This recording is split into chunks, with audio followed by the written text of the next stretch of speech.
شہروز تھوڑی ہی دیر پہلے فریش ہو کر واش روم سے باہر نکلا تھا۔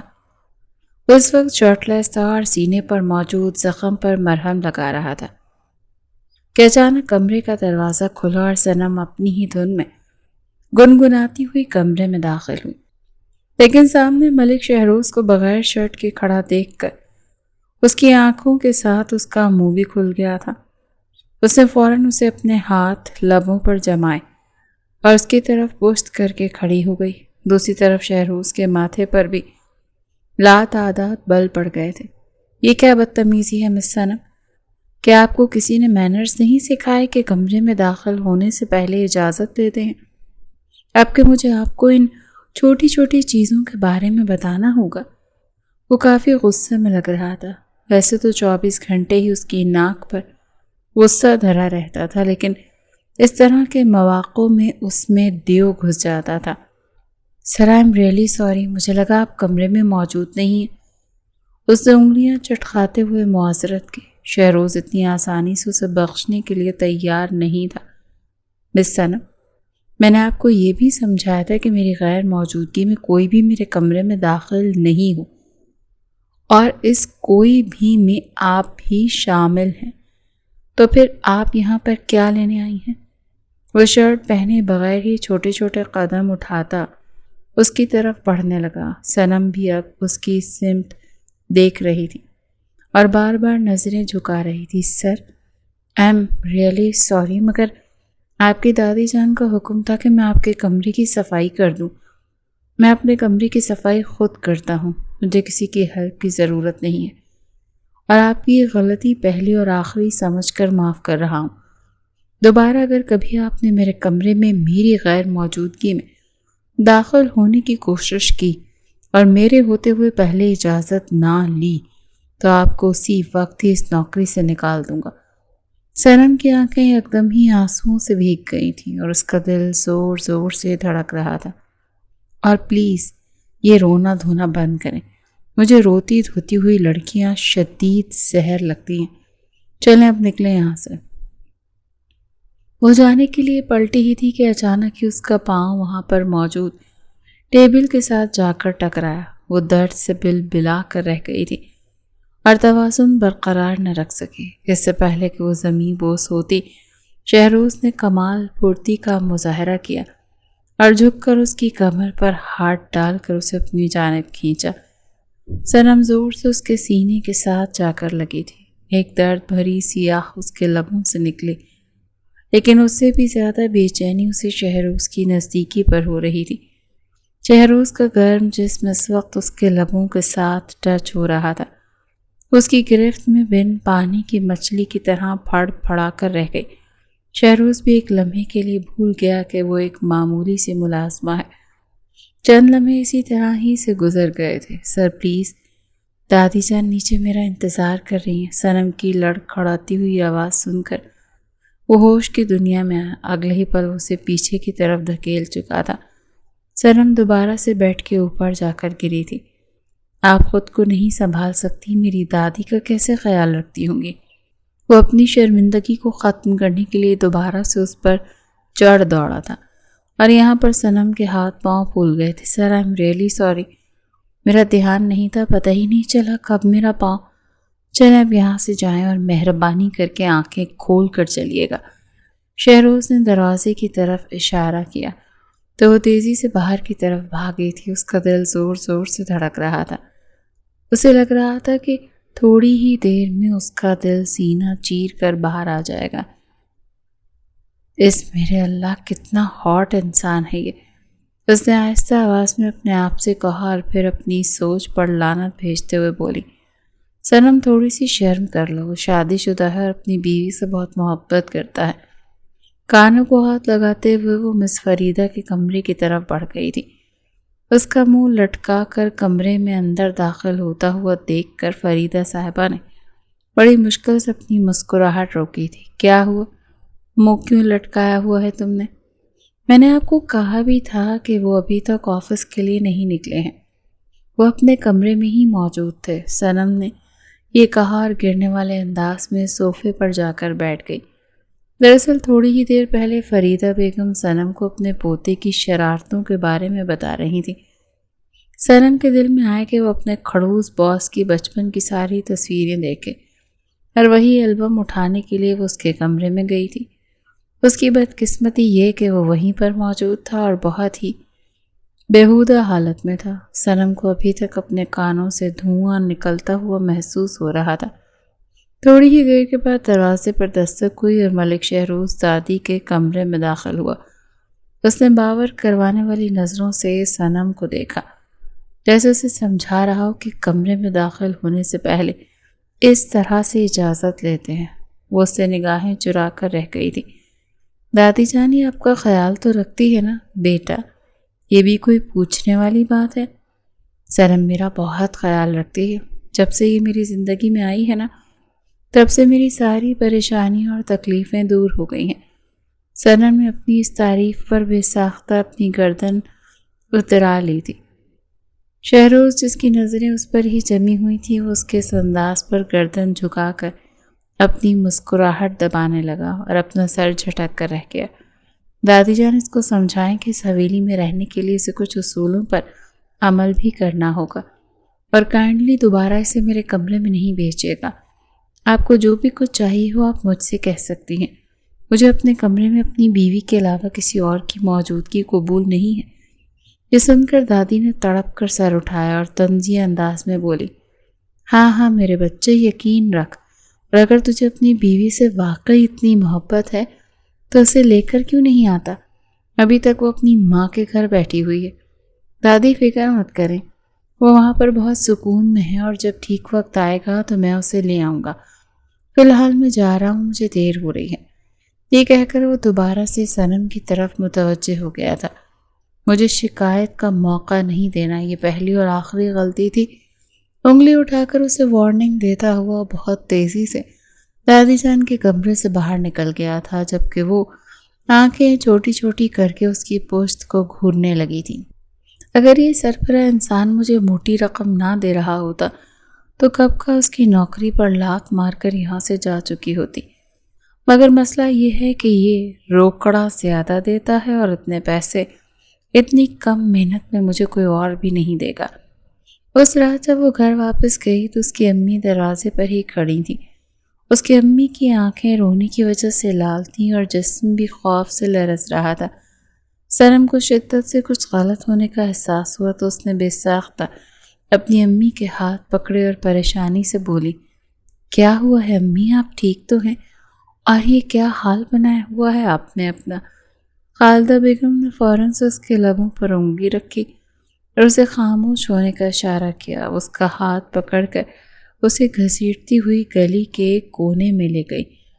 امی یہ آپ کیا کر رہی ہیں اور مجھے لے کر کہاں جا رہی ہیں؟ تو واپس چلی جا، جہاں پر کام کرتی ہے نا تو وہیں پر ہی چلی جا، اور ان کو بول کے وہ تجھے اپنے گھر میں جگہ دے دیں۔ اب اس گھر میں تیرے لیے کوئی جگہ نہیں ہے۔ یہ کہہ کر خالدہ بیگم نے دوپٹہ اپنے منہ میں دبایا اور گھٹ گھٹ کر رونے لگی، جبکہ صنم کا چہرہ لٹے کی مانند سفید ہو گیا تھا۔ اماں ایسا کیوں کہہ رہی ہیں؟ کیونکہ تیرا باپ اپنے نشئی بھٹے دوست سے تیری شادی کرنا چاہتا ہے، اور میں اس بار تجھے نہیں بچا پاؤں گی۔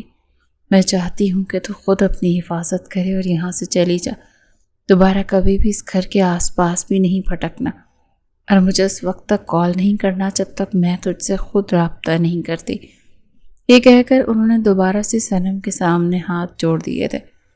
وہ بھی خاموشی سے آنسو بہا رہی تھی، مگر امی میں جاؤں گی کہاں پر؟ تو بس اپنے خاندان والوں کے علاوہ کسی بھی جگہ پر چلی جا، اور یہ پیسے اپنے پاس رکھ لے۔ انہوں نے فوراً چادر کے نیچے سے اپنا ہاتھ نکالا، وہ کچھ پیسے تھے۔ صنم نے لینے سے انکار کر دیا۔ آپ ان پیسوں سے دادی جان کا علاج کروائیے گا، میرے پاس اپنے خرچے کے لیے ہیں۔ ٹھیک ہے آپ یہاں سے جاؤ تو۔ یہ کہہ کر انہوں نے اسے آگے کی طرف دھکیلا تو وہ لڑکھڑا کر رہ گئی۔ امی جان، اس نے آگے بڑھ کر دوبارہ سے اپنی ماں کو سینے سے لگایا۔ ساری کہانی اس کی سمجھ میں آ چکی تھی۔ جب سے صنم نے آنکھ کھولی تھی تب سے ہی اس نے اپنے باپ کو نشے میں لت اور اپنی ماں کو باپ کے ہاتھوں پٹتے ہوئے دیکھا تھا۔ اس کا باپ سارا پیسہ نشے میں ضائع کر دیتا، تو نہ تو اسے اپنی بیوی کی پرواہ تھی اور نہ ہی اپنی بیٹی کی۔ خالدہ بیگم کسی سے شکایت بھی نہیں کر سکتی تھی کیونکہ یہ شادی انہوں نے اپنی مرضی سے گھر سے بھاگ کر کی تھی۔ اگر ان کو پتہ ہوتا کہ بعد میں یہی محبت انہیں خود سے نفرت کرنے پر مجبور کر دے گی تو وہ کبھی بھی اپنے ماں باپ کی دہلیز پار کر کے انہیں زمانے والوں کی نظروں میں رسوا نہ کرتے۔ لیکن کہتے ہیں نا کہ اس دنیا میں مکافات عمل ضرور ہوتا ہے۔ خالدہ بیگم کو اپنی غلطی کی سزا اسی دن ہی مل گئی تھی جب وہ اپنے شوہر کے ساتھ بھاگی تھی۔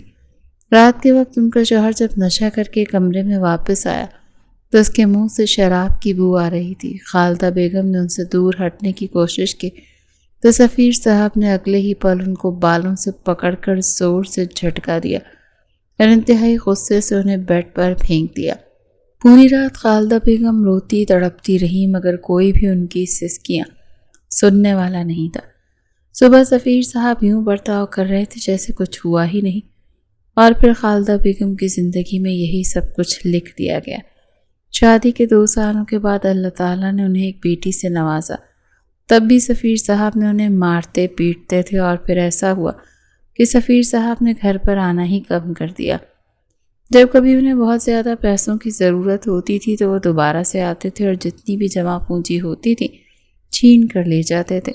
صنم کی دادی افشین بیگم بھی ان کے ساتھ ہی رہتی تھیں۔ وہ اپنے بیٹے کو سمجھانے کی کوشش کرتی لیکن اس کا کوئی فائدہ نہیں تھا۔ اسی ماحول میں صنم جوان ہوئی تھی۔ اس نے کالج تک تعلیم حاصل کی تھی لیکن پھر اس کے بعد یونیورسٹی میں پڑھنے کے لیے اس کے پاس پیسے نہیں تھے، اور اسی دوران دادی جان کی طبیعت بھی بہت زیادہ خراب ہو گئی تھی۔ انہیں کینسر تھا لیکن پہلی سٹیج پر تھا، علاج ممکن ہو سکتا تھا، اسی لیے صنم نے خود ہی کام کرنے کا فیصلہ کیا۔ پہلے اس نے بچوں کو ٹیوشن پڑھانے کے بارے میں سوچا لیکن جب کوئی اس کی کوالیفیکیشن کے بارے میں پوچھتا تو اس کا مذاق اڑا کر بھیج دیتا۔ اس کے محلے کی ایک عورت نے اسے ملک شہروز کے گھر کے بارے میں بتایا تھا جہاں پر اسے اپنی دادی جان کے لیے کیئر ٹیکر کی ضرورت تھی۔ ملک شہروز نے آج سے 3 سال پہلے اپنی مرضی سے شادی کی تھی۔ 1 سال تک تو وہ اپنی بیوی کے ساتھ بہت خوش رہا لیکن وقت گزرنے کے ساتھ ساتھ اسے اپنی وہی خوبصورت اور من پسند بیوی میں کیڑے نظر آنے لگے تھے، اور یہ کافی حد تک سچ بھی تھا کیونکہ وانیہ ایک حد سے زیادہ مطلب پرست اور خود پسند عورت تھی۔ وہ کالج کے زمانے سے ایک دوسرے کے ساتھ تھے، پھر شادی کے 3 سال ملا کر کل 9 سال کا عرصہ بنتا تھا جس دوران شہروز نے اس سے ہمیشہ محبت ہی کی تھی مگر وہ اپنی منمانی کرتی تھی۔ پابندیوں سے اسے انتہا کی نفرت تھی اور کسی کے ماتحت زندگی گزارنا تو اس نے سیکھا ہی نہیں تھا۔ شروع میں تو وہ شہروز کی باتوں کو اہمیت دیتی گئی لیکن جب وقت مزید گزرا تو اسے پتہ چلا کہ شہروز اس کی زندگی کو قابو کرنے کی کوشش کر رہا ہے، تو پھر اس میں اور شہروز میں لڑائیاں ہونے لگی۔ وہ اپنے میل بیسٹ فرینڈز کو چھوڑنے کے لیے تیار نہیں تھی اور اس کے علاوہ شہروز کے لاکھ منع کرنے کے باوجود بھی وہ پارٹیز پر جاتی تھی اور مردوں کے ساتھ ہوٹلنگ کرتی تھی۔ شہروز کو یہ منظور نہیں تھا لیکن وہ اسے چھوڑ بھی نہیں سکتا تھا کیونکہ جب بھی وہ اس سے الگ ہونے کی بات کرتا تو وہ اپنی آنکھوں میں آنسو بھر لیتی اور شہروز کو ایموشنل بلیک میل کرتی۔ یوں تو وہ مضبوط اعصاب کا مالک تھا لیکن اپنی پہلی محبت کے سامنے وہ گھٹنے ٹیکنے پر مجبور ہو جاتا تھا۔ اس کے بارے میں یہ بھی مشہور تھا کہ وہ بہت سخت گیر ہے، اصولوں کا پابند اور ڈسپلن پر کسی قسم کا کمپرومائز نہیں کرتا ہے۔ وہ ایک بہت بڑی کمپنی کا اکلوتا وارث بھی تھا اور اس کے ساتھ ساتھ اس کی ڈھیر ساری زمینیں تھیں۔ سیاست کی دنیا میں بھی اس کا کافی حد تک انٹرسٹ تھا۔ اس کی شادی شدہ ہونے کے باوجود بھی لڑکیاں اس پر مرتی تھیں اور اس کی ایک جھلک دیکھنے کے لیے ترستی تھیں۔ اگر کہیں وہ پارٹی پر چلا جاتا تو وہاں کی جان بن جاتا تھا مگر اس کی نظریں صرف اور صرف اپنی بیوی پر ہی جا کر رکتی تھیں۔ وہ اس کے ساتھ بہت وفادار تھا اور چاہتا تھا کہ اس کی بیوی بھی بدلے میں اسے یہی وفاداری دے، مگر وانیہ کو اس وفاداری سے زیادہ آزادی پسند تھی۔ جب صنم شہروز کے گھر انٹرویو دینے کے لیے گئی تو وہ بہت زیادہ ڈری ہوئی تھی اور اس کا انٹرویو بھی بہت خراب ہوا تھا چونکہ وہ مجبور تھی، اسی لیے شہروز کو یقین تھا اسی لیے شہروز نے ترس کھاتے ہوئے اسے نوکری دے دی۔ اسے لگ رہا تھا کہ اس کی دادی جان کی سخت مزاج کی وجہ سے وہ کچھ ہی دن میں چھوڑ کر بھاگ جائے گی۔ وہ یہ دیکھ کر حیران رہ گیا کہ اس کی دادی کی صنم کے ساتھ بہت اچھی دوستی ہو گئی تھی اور وہ یوں بیٹھ کر گھنٹوں باتیں کرتی رہتی تھی جیسے وہ بچپن کی سہیلیاں ہوں۔ دوسری طرف سفیر صاحب ایک بار پھر سے گھر واپس آ گئے تھے اور اس وقت وہ بہت ہی گندا مقصد لے کر آئے تھے۔ ان کا ارادہ اپنی بیٹی کا سودا کرنے کا تھا جو کہ خالدہ بیگم کسی بھی صورت ممکن نہیں ہونے دے سکتی تھی۔ وہ اپنی زندگی برباد کر چکی تھی لیکن اپنی بیٹی کے ساتھ یہ زیادتی ہوتا ہوا نہیں دیکھ سکتی تھی۔ اسی لیے اس رات انہوں نے صنم کو گھر سے بھگا دیا تھا۔ رات کافی ہو چکی تھی۔ بڑی مشکل سے صنم کو مین روڈ پر رکشا ملا اور دوبارہ سے ملک شہروز کی حویلی کے سامنے کھڑی تھی۔ تھوڑی دیر پہلے ہونے والی گفتگو کی وجہ سے اس کی حالت غیر ہونے لگی تھی۔ شہروز جو کہ باہر لان میں ہی بیٹھا تھا اپنے موبائل پر سوشل میڈیا اکاؤنٹس کو سکرول کر رہا تھا۔ دروازے کے باہر صنم کو کھڑا دیکھ کر حیران رہ گیا اور یہ ان 5 مہینوں میں پہلی بار ہوا تھا۔ اسے شدت سے کچھ غلط ہونے کا احساس ہوا۔ وہ تیز تیز قدم اٹھاتا ہوا دروازے کی طرف بڑھ گیا۔ اس نے چوکیدار کو دروازہ کھولنے کا اشارہ کیا۔ صنم، تم اس وقت یہاں پر؟ کیا تم گھر نہیں گئی یا پھر گھر سے واپس آ رہی ہو؟ ایک ہی سانس میں اس نے ڈھیر سارے سوالات پوچھ ڈالے تھے۔ صنم خالی نظروں سے اس کو دیکھنے لگی۔ مجھے پناہ کی ضرورت ہے۔ اس کے لبوں سے یہ الفاظ پڑ پڑائے تھے۔ شہروز کو اس کی بات کی تو سمجھ نہیں آئی لیکن وہ اس کی حالت دیکھ کر سمجھ گیا تھا کہ کچھ بہت برا ہوا ہے۔ اس کے قریب جا کر کھڑا ہوا۔ مجھے پناہ کی ضرورت ہے۔ کیا آپ کچھ عرصے تک مجھے اس حویلی میں رکھ سکتے ہیں؟ یہ کہہ کر اس نے پھوٹ پھوٹ کر رونا شروع کر دیا۔ لیکن شہروز اتنی آسانی سے کسی کے آنسوؤں سے متاثر ہونے والا نہیں تھا، چاہے اس کے سامنے کوئی حسین لڑکی ہی کیوں نہ ہو یا پھر اس کا قریبی دوست بھی کیوں نہ ہو۔ جب تک وہ وجہ نہیں جان لیتا تھا تب تک وہ کسی پر یقین نہیں کرتا تھا۔ تم اندر آ کر بیٹھو، ہم اس بارے میں بات کرتے ہیں۔ اس نے اسے حویلی میں چلنے کا اشارہ کیا۔ صنم بازو سے ناک صاف کرتی اندر کی طرف بڑھ گئی تو شہروز نے انتہائی ناگواری سے اس کی حرکت کو دیکھا۔ گندی لڑکی۔ جیسی وہ صوفے پر جا کر بیٹھی تو اس نے سب سے پہلے ٹیشو کا باکس اس کے سامنے رکھا تاکہ وہ دوبارہ بچگانہ حرکتیں نہ کرے۔ اب مجھے بتاؤ کہ کیا ہوا؟ صنم نے الف سے لے کر یہ تک ساری داستان سنا دی۔ شہروز سنجیدہ انداز میں اس کے چہرے کو کافی دیر تک دیکھتا رہا، پھر ٹھہرے ہوئے لہجے میں بولا، تمہارا باپ تمہارے پیچھے یہاں پر تو نہیں آئے گا نا؟ کیونکہ میں نہیں چاہتا کہ تمہاری وجہ سے مجھے کسی بھی قسم کا مسئلہ ہو۔ میری زندگی میں بہت ہی سکون ہے اور میں اپنا یہ سکون غارت نہیں کرنا چاہتا۔ اس کا لہجہ اٹل تھا اور ہر طرح کی لچک سے پاک تھا۔ صنم نے بے یقینی سے اس ظالم شخص کو دیکھا اور سوچا کہ کوئی اس قدر بے حس کیسے ہو سکتا ہے۔ اس وقت وہ جس مشکل سے گزر رہی تھی، شہروز کو چاہیے تھا کہ اس کو تسلی دیتا اور اس کی مدد کی حامی بھرتا، لیکن وہ اپنے فائدے اور نقصان کے بارے میں سوچ رہا تھا۔ صنم نے بڑی مشکل سے آنسوؤں کا گولا حلق سے اتارا اور تیز لہجے میں بولی، فکر مت کریں، ان کو پتہ نہیں ہے کہ میں یہاں پر کام کرتی ہوں، نہ ہی میری وجہ سے آپ کو کسی قسم کی مشکل ہوگی۔ میں زیادہ عرصے کے لیے آپ پر بھی مصیبت نہیں بنوں گی، مجھے بس کچھ وقت کے لیے یہاں پر رکنے کی اجازت دے دیں۔ وہ گہری سانس خارج کرتا ہوا اٹھ کھڑا ہوا۔ چلو پھر ٹھیک ہے، 1 مہینے سے زیادہ تم یہاں پر نہیں رک سکتی کیونکہ میری حویلی میں کام کرنے والے ملازم رات کو اپنے اپنے گھروں میں واپس چلے جاتے ہیں۔ یہ کہہ کر وہ کمرے کی طرف بڑھ گیا۔ میں آج کی رات کہاں پر رکوں گی؟ مجھے یہ تو بتا دیں۔ وہ پلٹا، تم آج کی رات یہیں پر سو سکتی ہو؟ مجھے اکیلے تو بہت زیادہ ڈر لگتا ہے۔ کیا ایسا ممکن نہیں ہو سکتا کہ میں دادی جان کے پاس سو جاؤں؟ شہروز نے اسے عجیب و غریب نظروں سے دیکھا۔ وہ دل ہی دل میں سوچ رہا تھا کہ اس قدر جوان اور بہادر لڑکی اکیلے سونے سے کیسے خوفزدہ ہو سکتی ہے، لیکن وہ دوسروں کی ذات میں مداخلت نہیں کرتا تھا، اسی لیے اس نے یہ سوال اپنے آپ تک ہی محدود رکھا۔ اور ہاں میں گردن ہلاتے ہوئے بولا، ٹھیک ہے، تم دادی کے پاس جا کر سو جاؤ، لیکن انہیں زیادہ پریشان مت کرنا۔ بس انہیں یہ کہہ دینا کہ اگلے 1 مہینے تک تمہارے والدین یہاں پر نہیں ہیں، اسی لیے تم اس حویلی میں ہی رہو گی۔ میں نہیں چاہتا کہ تمہارے اس مسئلے کی وجہ سے میری دادی کو کوئی تکلیف پہنچے۔ وہ وہاں سے جا چکا تھا۔ صنم اس وقت تک اس کی پشت کو گھورتی رہی جب تک وہ اس کی نظروں سے اوجھل نہیں ہو گیا۔ یا میرے اللہ، آخر کوئی انسان اس قدر پتھر دل کیسے ہو سکتا ہے؟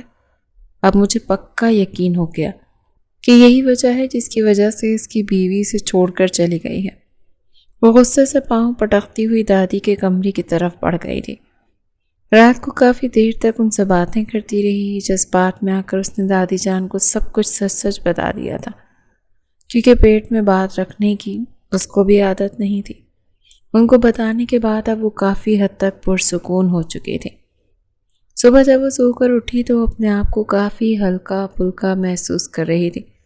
تھوڑی دیر کے بعد اس کی اماں نے بھی اس کو کال کی اور اسے اپنی خیریت کے بارے میں بتایا۔ تم ٹینشن نہ لو اور میری فکر مت کرو، کیونکہ تمہارا باپ مجھے کچھ بھی نہیں کہے گا۔ وہ بس تمہیں ڈھونڈنے کے لیے نکلا ہوا ہے۔ تم جہاں پر ہو وہیں پر رہنا اور وہاں سے باہر مت نکلنا۔ اس نے اپنی امی کو تسلی دی تھی۔ صبح صبح اس کے پاس کرنے کے لیے کام نہیں تھا اور دادی جان فجر کی نماز پڑھ کر دوبارہ سو گئی تھی۔ اب 10 بجے ان کو دوبارہ اٹھنے کا ٹائم تھا۔ تب تک وہ سوچ رہی تھی کہ کیا کرے۔ ابھی تک مالی بھی نہیں آیا تھا تو اس نے پودوں کو پانی دینا شروع کر دیا۔ وہ اپنی ہی دھن میں گنگناتی ہوئی پائپ کو چاروں طرف گھما رہی تھی جب اسے ایک چیختی چنگھاڑتی آواز سنائی دی۔ اس نے نگاہیں اٹھا کر دیکھا تو سامنے شہروز تھا، جو کہ پانی کی وجہ سے بھیگ چکا تھا اور اب اسے وہ کھا جانے والے انداز میں دیکھ رہا تھا۔ صنم نے بے ساختہ اپنے لبوں پر ہاتھ جما اور اپنی چیخ کا گلا گھونٹنے کی کوشش کی، لیکن اس کے باوجود بھی ہلکی ہلکی چیخ اس کے لبوں سے نکل ہی گئی۔ شہروز لمبے لمبے ٹک بھرتا ہوا اس کے قریب آ کر کھڑا ہو گیا۔ تمہیں سکون کیوں نہیں ملتا ہے لڑکی؟ صبح صبح تم یہاں پر کیا کر رہی ہو؟ وہ میں سوچ رہی تھی کہ پودوں کو پانی دے دوں۔ اس کام کے لیے مالی موجود ہے۔ تم اپنی سوچ اپنے تک ہی محدود رکھا کرو، اور جس کام کے لیے تمہیں اس حویلی میں رکھا گیا ہے نا، بہتر ہی ہوگا کہ اسی پر ہی توجہ دو۔ میرے سارے کپڑے بھگو دیے تم نے۔ وہ بہت جھنجھلایا ہوا معلوم ہو رہا تھا۔ ارے سر، آپ کیوں ٹینشن لے رہے؟ آپ کو تو خوش ہونا چاہیے نا۔ آپ جاگنگ سے آئے تھے، آپ کو گرمی لگ رہی تھی اور میں نے آپ کو ایک دم ہی ٹھنڈا کر دیا۔ اس نے دوستانہ انداز میں شہروز سے بات کرنے کی کوشش کی تو وہ مزید تپ گیا۔ وہ اپنی توپوں کا رخ دوبارہ سے اس کی طرف کرتے ہوئے بولا، تم نے مجھے ٹھنڈا نہیں بلکہ مزید گرم کر دیا ہے۔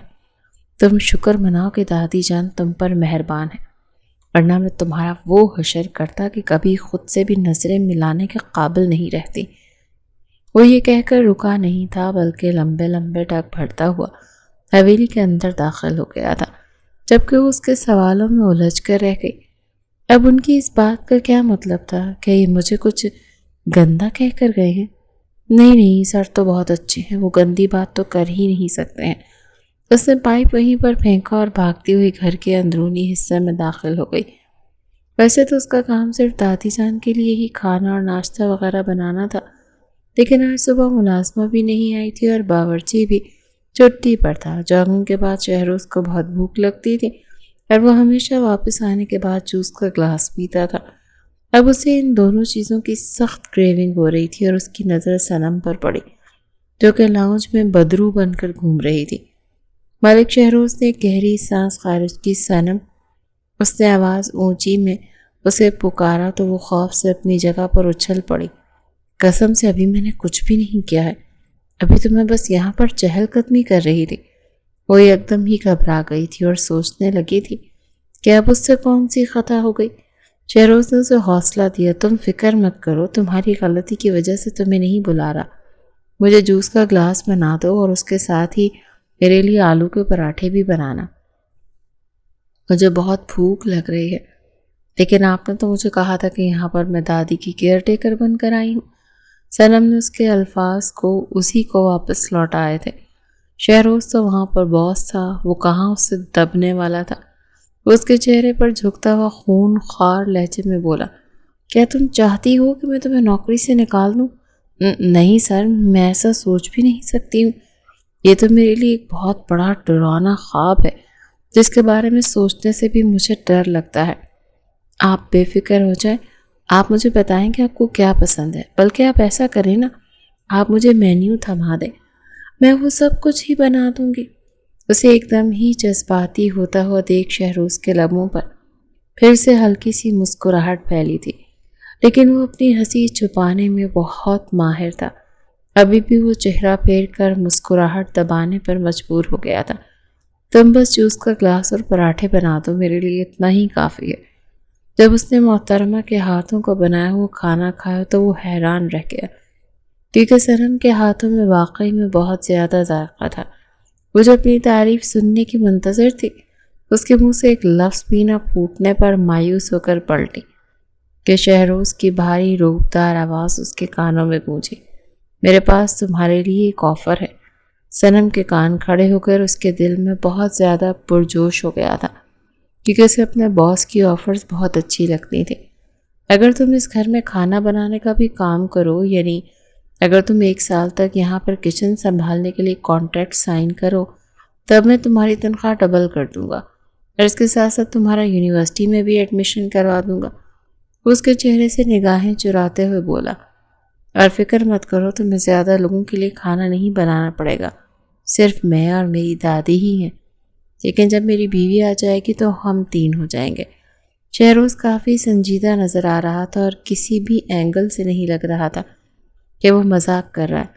صنم کو خاموش دیکھ کر وہ دوبارہ سے بولا، اور اگلے 1 سال تک تم یہاں پر رہ بھی سکتی ہو، تمہارے پاس سوچنے کے لیے پورا دن ہے، تم آرام سے اس بارے میں سوچ لو۔ وہاں سے اٹھ کر جانے ہی لگا کہ صنم تیزی سے بولی، مجھے آپ کی آفر منظور ہے۔ وہ بہت زیادہ خوش ہو رہی تھی، لیکن پتہ نہیں کیوں جب شہروز نے اپنی بیوی کا نام لیا تو اس کا دل تھوڑا سا مرجھا گیا تھا۔ وہ اکثر ہی سوچتی تھی کہ اگر ملک شہروز کی بیوی اس کی بات نہیں مانتی تو وہ اسے چھوڑ کیوں نہیں دیتا۔ اگر وہ ملک شہروز کی جگہ ہوتی تو وہ کب کی اپنی بیوی کو طلاق دے چکی ہوتی، لیکن یہاں پر مسئلہ یہ تھا کہ وہ ملک شہروز نہیں تھی۔ وہ اس کی اس قدر جلد بازی پر آفر قبول کرنے پر کھل کر مسکرایا تھا۔ اس بار اس نے اپنی مسکراہٹ کو چھپانے کی کوشش بھی نہیں کی تھی۔ صنم کھوئے ہوئے سے انداز میں اس کے چہرے کو دیکھنے لگی۔ شہروز نے جب اس کے سامنے چٹکی بجائی تو وہ جلدی سے ہوش کی دنیا میں آئی۔ میں اسی لیے ہی زیادہ نہیں مسکراتا ہوں، وہ ہلکا سا اس کے کانوں میں جھکتا ہوا شرارتی انداز میں بولا، تو صنم کا دل دھڑکنا ہی رک گیا تھا، مگر وہ اپنے آپ کو کمپوز کرتے ہوئے پرانی ٹون میں واپس آتے ہوئے بولی، اتنی بھی خوش فہمی پالنے کی ضرورت نہیں ہے، میں بس یہ سوچ رہی تھی کہیں ایسا نہ ہو کہ اس آفر سے مجھے کوئی نقصان ہو۔ میں آپ کو تو دیکھ ہی نہیں رہی تھی۔ ارے میڈم صنم، میں نے کب کہا کہ آپ مجھے دیکھ رہی تھی؟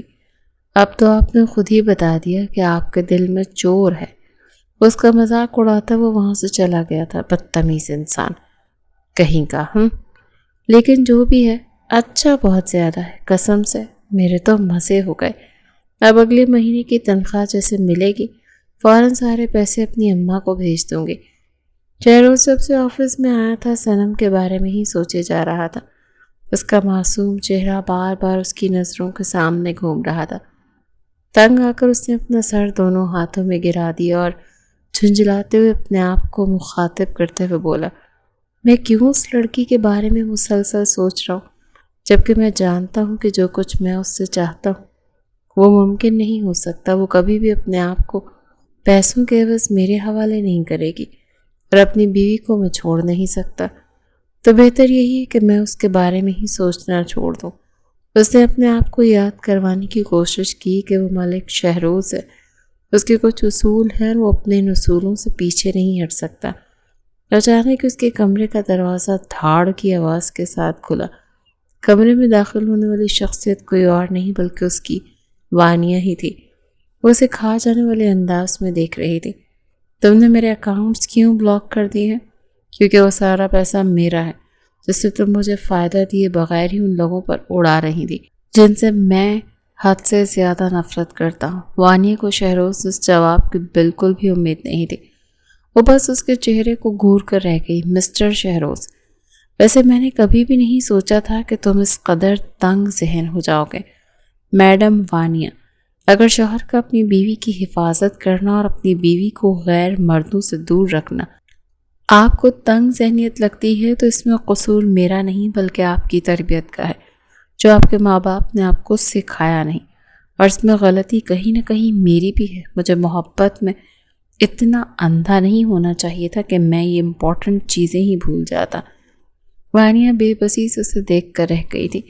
تم ایک انتہائی بدتمیز انسان ہو جس سے بحث کرنا ہی فضول ہے۔ مجھے بھی تم سے بحث کرنے کا کوئی شوق نہیں ہے۔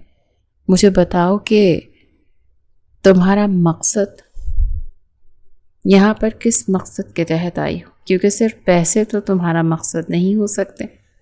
میں تمہیں یہ کہنے کے لیے آئی ہوں کہ میں چاہتی ہوں کہ ہم دونوں کے درمیان یہ ناراضگی ختم ہو جائے، لیکن تمہیں دیکھ کر لگتا ہے کہ تمہارا ایسا کوئی بھی پلان نہیں ہے۔ میں ہم دونوں کے درمیان چیزیں نارملائز کرنا چاہتی ہوں۔ شہروز اس کی اس چالاکی پر اش کر اٹھا، کیونکہ وہ جانتا تھا کہ رولا سارا پیسوں کا ہے اور اب وہ یہ سب کچھ صرف اور صرف کور کرنے کی کوشش کر رہے ہیں، مگر وہ یہ بھی دیکھنا چاہتا تھا کہ وہ عورت آخر کس حد تک جائے گی۔ میں تم سے ناراضگی دور کرنے کے لیے تیار ہوں، بلکہ میں تو کبھی تم سے ناراض تھا ہی نہیں۔ مجھے بس تمہاری ان حرکتوں سے تھوڑا سا مسئلہ ہے۔ اگر تم اپنی یہ حرکتیں چھوڑ دو تو میرے گھر کے دروازے تمہارے لیے ہمیشہ ہمیشہ کے لیے کھلے ہیں۔ وہ اب یوں ظاہر کر رہا تھا جیسے سب کچھ اس کے ہاتھ میں ہے، حالانکہ اس کی بیوی اپنی مرضی سے اسے چھوڑ کر گئی تھی۔ اسے سچویشن کے ساتھ کھیلنا بہت اچھے طریقے سے آتا تھا۔ وانیہ اس کی باتوں پر بے چینی سے پہلو بدل کر رہ گئی تھی۔ وہ جانتی تھی کہ جب تک جائیداد اس کے نام نہیں ہو جاتی تب تک وہ کچھ نہیں کر سکتی، اور اب وہ تقریباً آدھی جائیداد تو اپنے نام کروانا ہی چاہتے تھے، جبکہ شہروز نے بھی کچی گولیاں نہیں کھیلی تھی۔ وہ بندے کو پہچان کر ہی اندازہ لگا لیتا تھا کہ وہ کتنے پانی میں ہے۔ جہاں تک سامنے کھڑی عورت کا سوال تھا تو وہ تو اس کی محبت تھی، جس کے ساتھ ساتھ اس نے اپنی زندگی کے 9 سال گزارے تھے۔ وہ اسے کیسے نہ سمجھتا۔ وانیہ نے احسان کرنے والے انداز میں کہا، ٹھیک ہے، میں تمہارے گھر واپس آنے کے لیے تیار ہوں، کیونکہ میں نہیں چاہتی کہ اس بار ہمارے رشتے میں زیادہ دوری آئے۔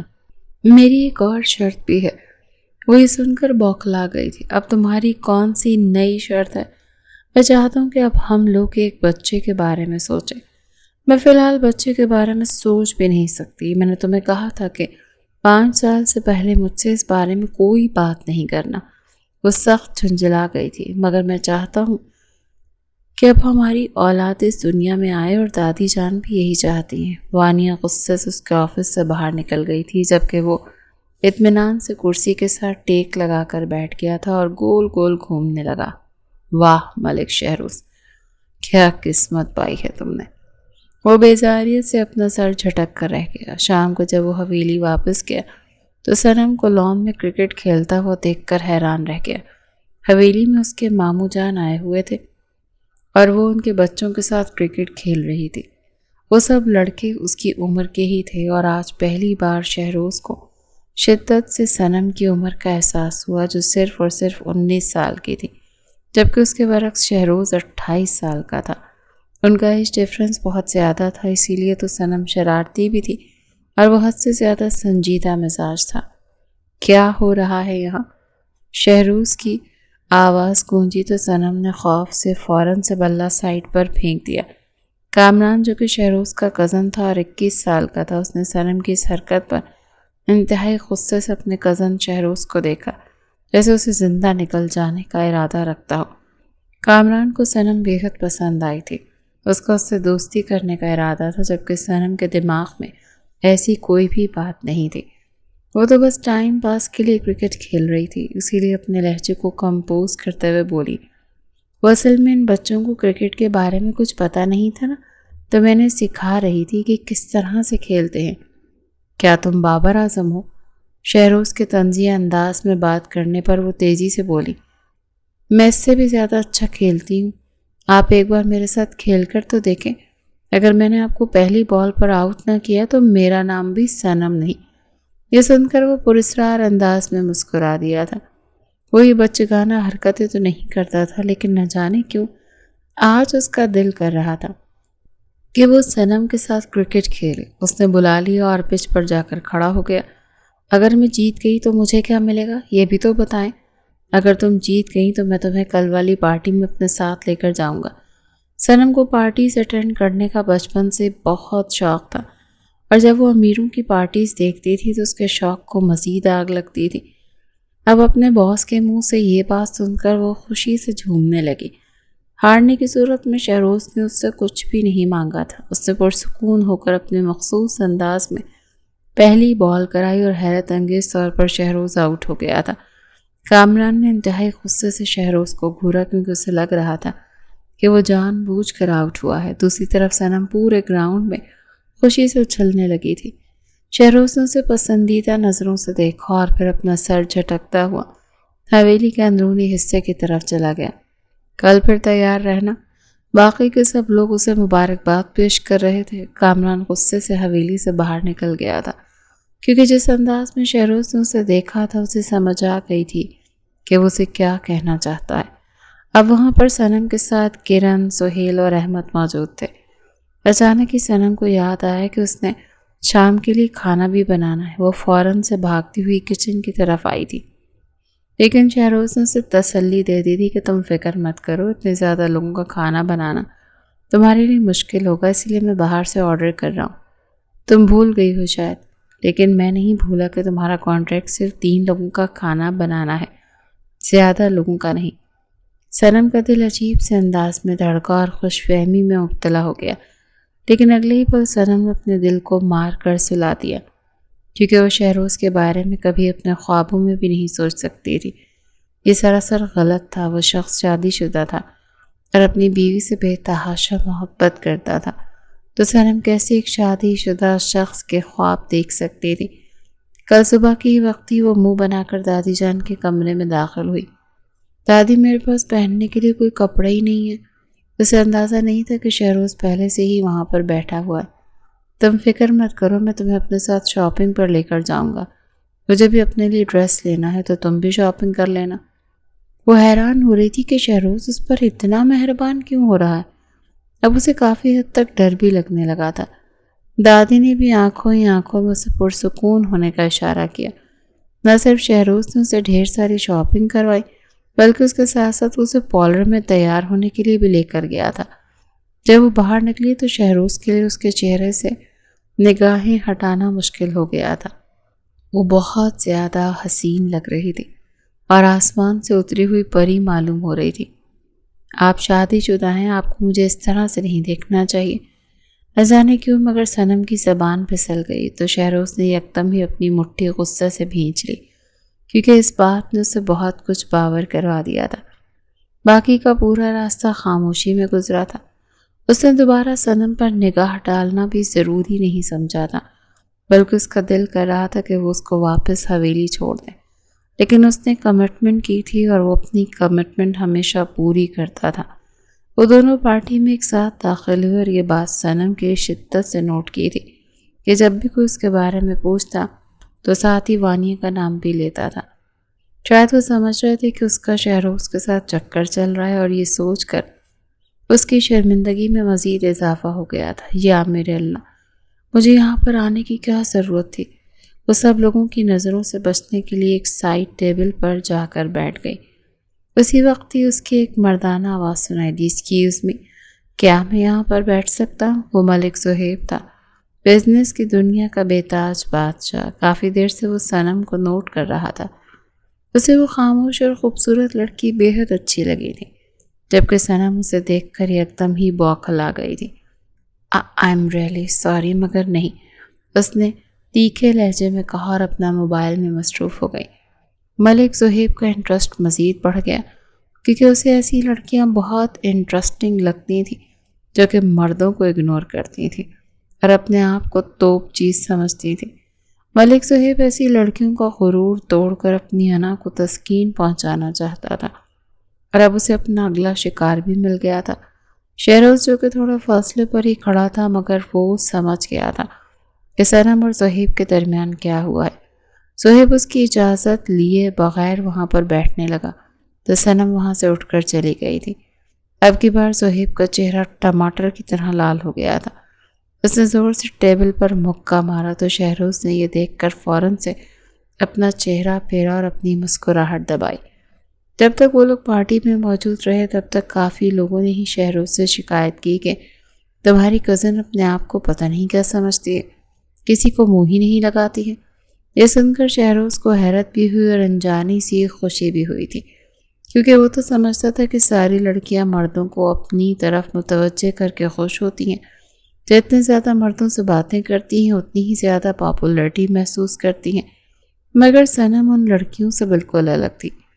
ابھی پارٹی ختم ہونے میں کافی وقت تھا جب صنم شہروز کے پاس جا کر کھڑی ہو گئی اور منہ بناتے ہوئے بولی، ہم یہاں سے کب جائیں گے؟ مجھے تو یہاں پر بہت ہی کوفت ہو رہی ہے۔ سب لوگ مجھے عجیب سے انداز میں دیکھتے ہیں، مجھے اچھا نہیں لگ رہا۔ ارے تمہیں تو خوش ہونا چاہیے کہ سب لوگ تمہیں اشتیاق بھری نظروں سے دیکھ رہے ہیں۔ ارے مسٹر شہروز، اس میں خوش ہونے والی کون سی بات ہے؟ مجھے لگا تھا ان پارٹیز میں کسی کو کسی کی پرواہ ہی نہیں ہوتی ہوگی اور ہر کوئی اپنا انجوائے کرتا ہوگا، مگر یہاں پر تو لگتا ہے کہ سب لوگ مجھ پر ہی نظریں گاڑ کر بیٹھے ہوئے ہیں۔ مجھے یہ سب کچھ بالکل بھی پسند نہیں ہے۔ میں بس اپنے آپ کو اپنے شوہر کے لیے بچا کر رکھنا چاہتی ہوں۔ میں چاہتی ہوں کہ اس کے علاوہ کسی اور کے پاس مجھے دیکھنے کا حق نہ ہو، لیکن کیا کروں، یہ سب کچھ سوچ کر ہی جذبات کے ہاتھوں مجبور ہو کر غلطی کر بیٹھتی ہوں۔ وہ کافی زیادہ کنفیوز اور جھنجھلائی ہوئی لگ رہی تھی۔ اگر ایسی بات ہے تو تمہیں میرے ساتھ پارٹی پر ہی نہیں آنا چاہیے تھا۔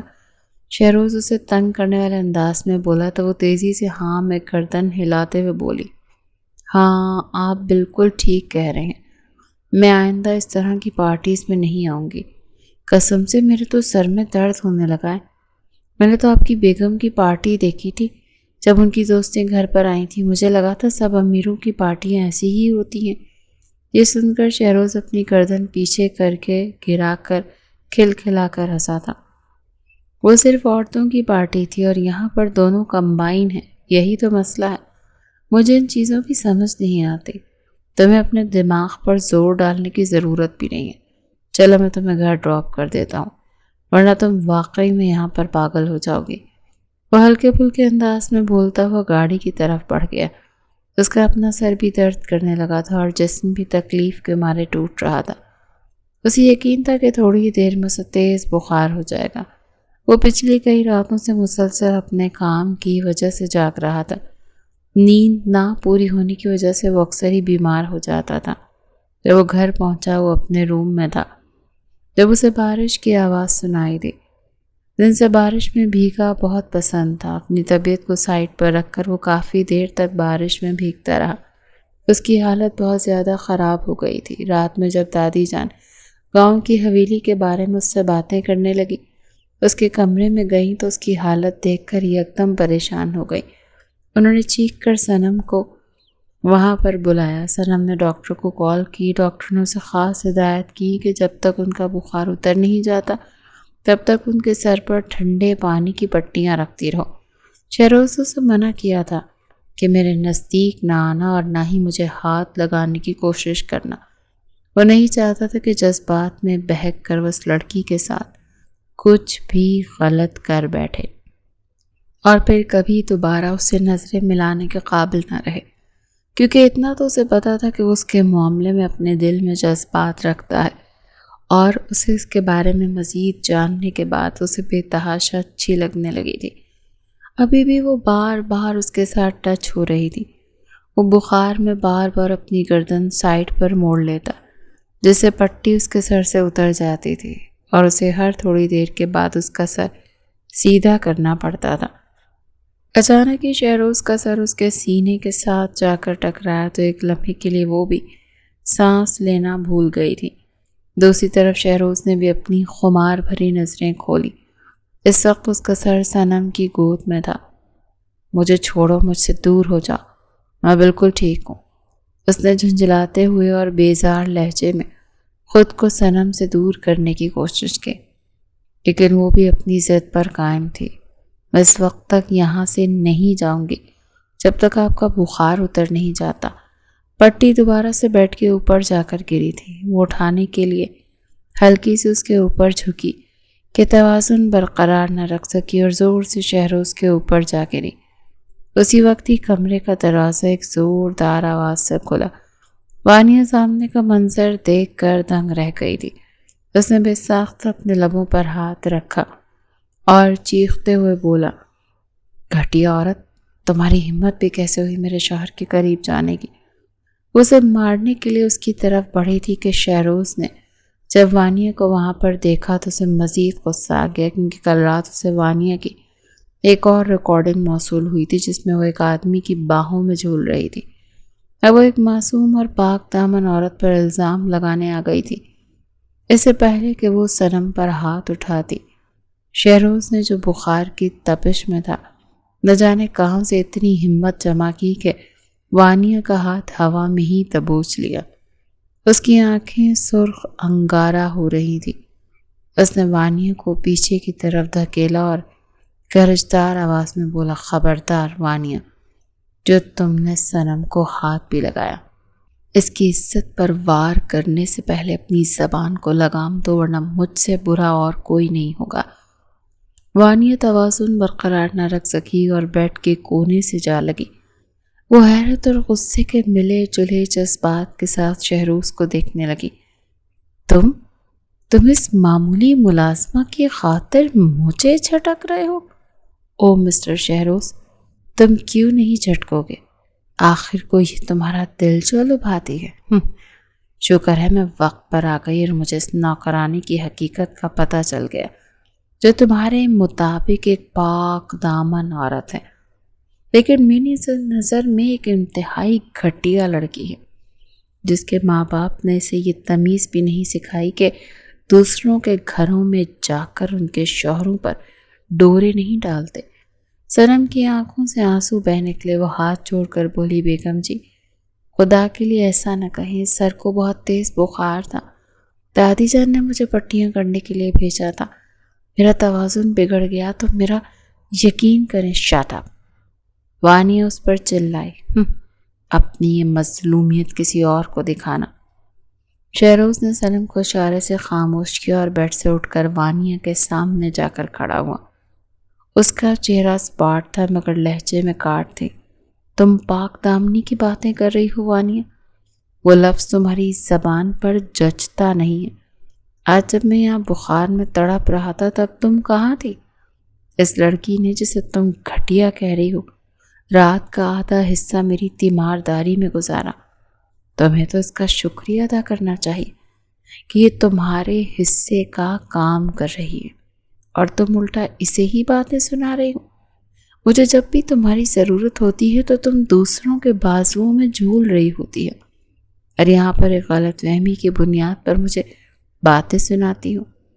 تم کیا کسی کو اس کی اوقات یاد دلاؤ گی؟ آج میں تمہیں تمہاری اوقات بتاتا ہوں۔ اس نے کانپتے ہاتھوں سے میز پر رکھا اپنا موبائل اٹھایا اور ایک ویڈیو پلے کر کے وانیہ کے سامنے کر دی۔ ویڈیو میں وانیہ ایک نائٹ کلب میں کسی غیر مرد کی باہوں میں جھول رہی تھی۔ وانیہ کا چہرہ پل بھر میں زرد پڑ گیا، اس کی زبان جیسے تالو سے چپک گئی۔ شہروز نے نفرت سے موبائل ایک طرف پھینکا۔ کل تمہیں تمہاری آزادی کے کاغذات مل جائیں گے۔ میں تھک گیا ہوں تمہاری بے وفائیوں کا بوجھ ڈھوتے ڈھوتے۔ میں نے تم سے محبت کی تھی مگر تم نے میری بے بسی اور میرے صبر کا امتحان لیا۔ اب تم آزاد ہو جاؤ اور جہاں جی چاہے منہ کالا کرو۔ وانیہ کو اپنے پاؤں تلے سے زمین نکلتی ہوئی محسوس ہوئی۔ اسے اندازہ نہیں تھا کہ شہروز اس حد تک جا سکتا ہے۔ وہ فوراً پینترا بدل کر رونے لگی اور شہروز کے قریب آ کر اس کا ہاتھ تھامنے کی کوشش کی۔ شہروز پلیز، یہ صرف ایک غلط فہمی ہے، وہ میرا صرف دوست ہے، میں تمہیں چھوڑ کر نہیں رہ سکتی، مجھے معاف کر دو، میں ابھی تمہارے پاس واپس آ جاؤں گی۔ شہروز نے حقارت سے اپنا ہاتھ چھڑایا۔ تمہاری اداکاری اب مجھ پر اثر نہیں کرتی۔ تم نے کہا تھا نا کہ 5 سال تک بچہ نہیں چاہیے۔ اصل میں تمہیں بچہ نہیں، تمہیں وہ آوارہ زندگی چاہیے جس میں کوئی روک ٹوک نہ ہو۔ جاؤ وانیہ، اس سے پہلے کہ میرا بچا کچا صبر بھی ختم ہو جائے یہاں سے نکل جا۔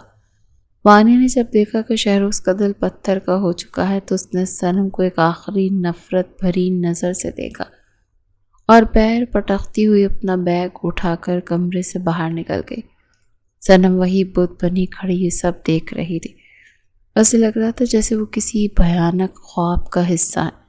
کمرے میں اب موت جیسی خاموشی تھی۔ شہروز دوبارہ بیڈ پر بیٹھ کر اپنا سر ہاتھوں میں گرا لیا۔ صنم نے ڈرتے ڈرتے قدم آگے بڑھایا۔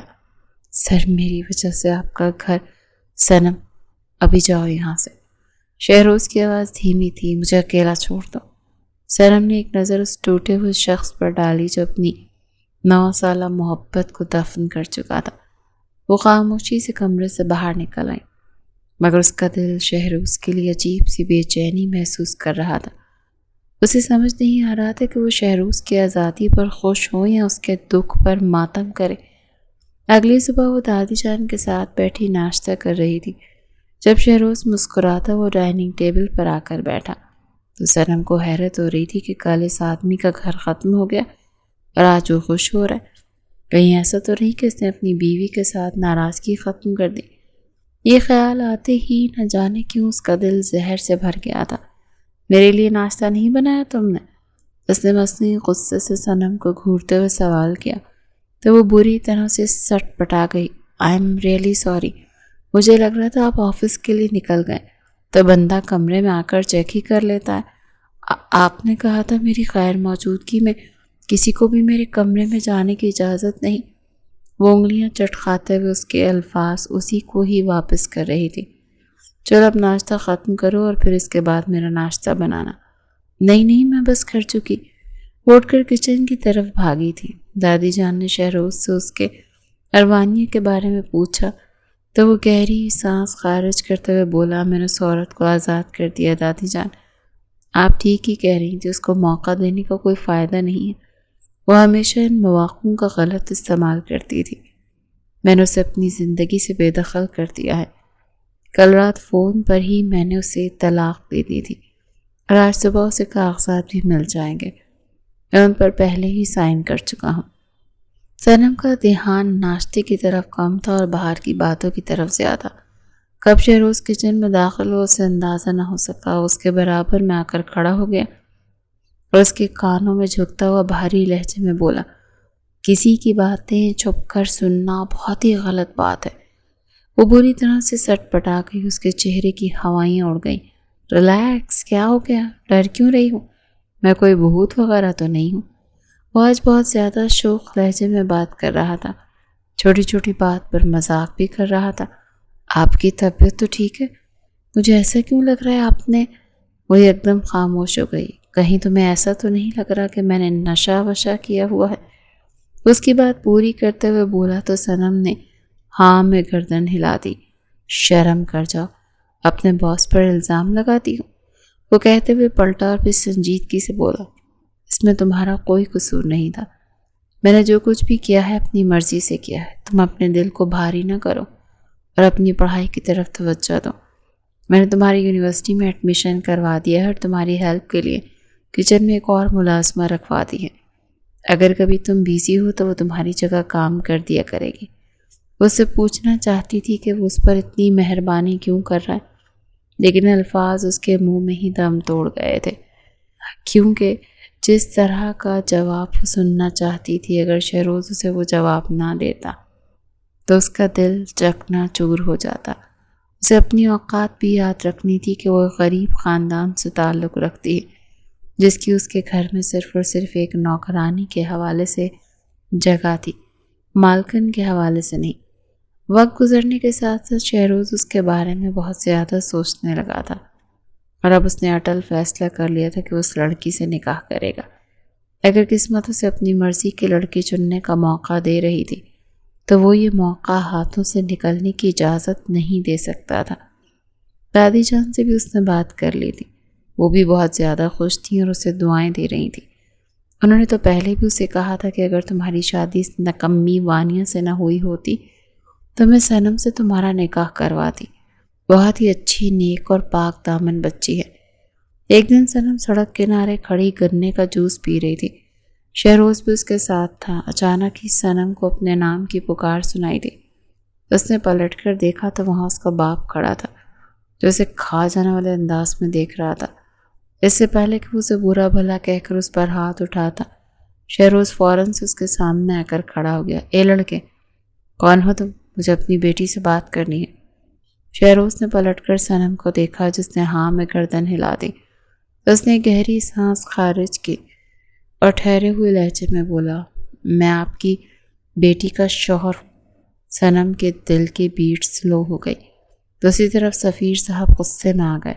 میری بیٹی کو ابھی اور اسی وقت میرے حوالے کرو۔ لیکن جب شہروز نے انہیں پولیس کی دھمکی دی تو پھر وہ وہاں سے چلے گئے تھے۔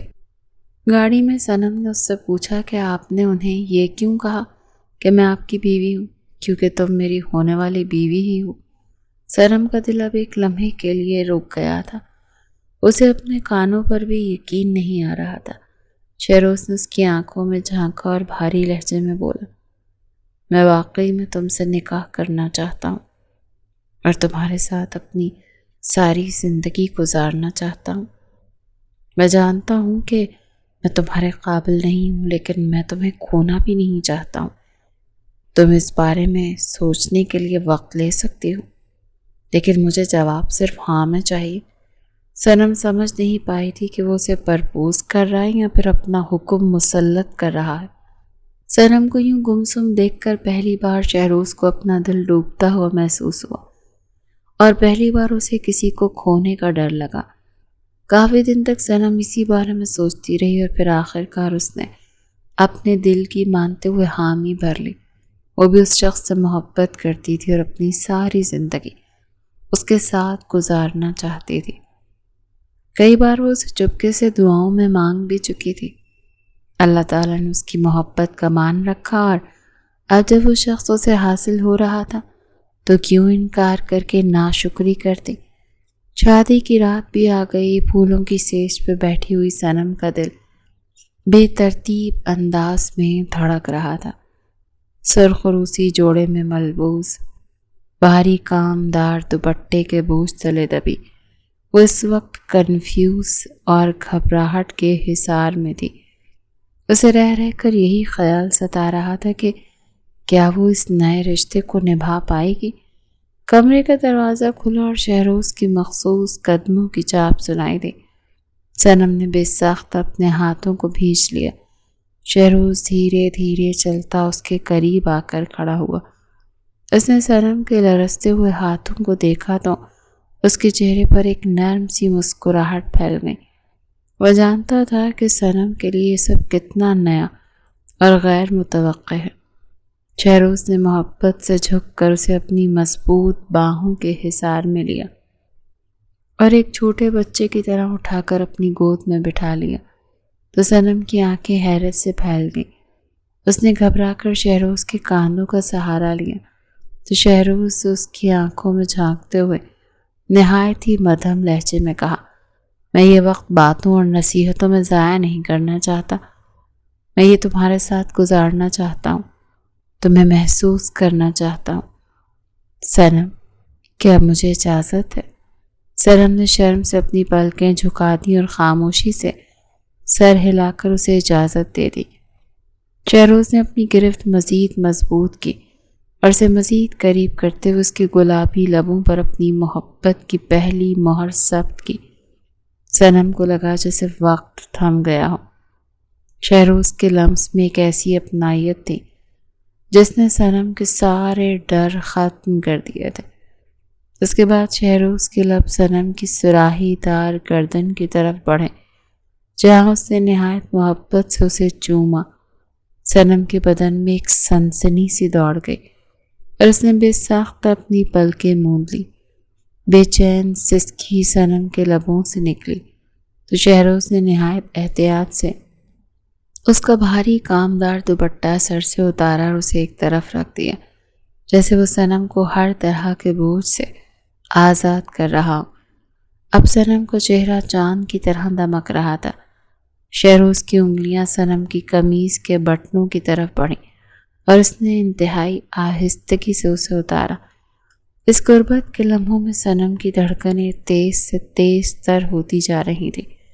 شہروز نے اس کی بے ترتیب دھڑکنوں کو محسوس کیا اور جھک کر اس کے دل کے مقام پر اپنے لب رکھ دیے۔ صنم پھر سے بن پانی کی مچھلی کی طرح تڑپی تھی۔ شہروز نے صنم کو اپنی باہوں میں تھوڑا سا گھمایا اور اس کی ملائم کمر پر اپنے لبوں سے پیار کا نشان چھوڑا۔ صنم کے منہ سے دبی دبی سی سسکیاں نکل رہی تھی۔ شہروز کی محبت اب صنم کے پورے وجود پر قابض ہو چکی تھی۔ شادی کے بعد شہروز اس کی امی اور دادی کو بھی حویلی میں لے آیا تھا۔ صنم بھی اس کا ساتھ پا کر بہت خوش تھی۔ اس نے جو چاہا تھا اسے ملا تھا اور شہروز بھی ایک پاک دامن بیوی کا ساتھ پا کر مطمئن ہو گیا تھا۔